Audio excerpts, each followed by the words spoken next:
On today's short, I'm going to show you guys how to put tempered glass that is explosion proof on the Samsung Galaxy Watch. Alright, so this comes with it. I bought a 4-pack. Here's what we got. Alright, let's jump right into it. Take this alcohol pad. We're going to clean this just like we would any phone. We're going to wipe this down really good.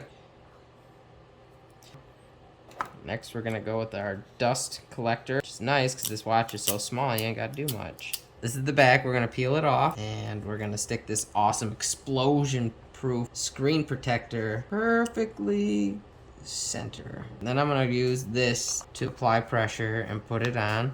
That's why when my wife drops her watch all the time, she can't break it because it's explosion-proof. What she said. And that is how you apply explosion-proof tempered glass to a Samsung Galaxy 3 watch. Thanks for watching, y'all. I appreciate it. Remember to hit that like and subscribe button. Good afternoon, good evening, whenever, wherever you are. Goodbye.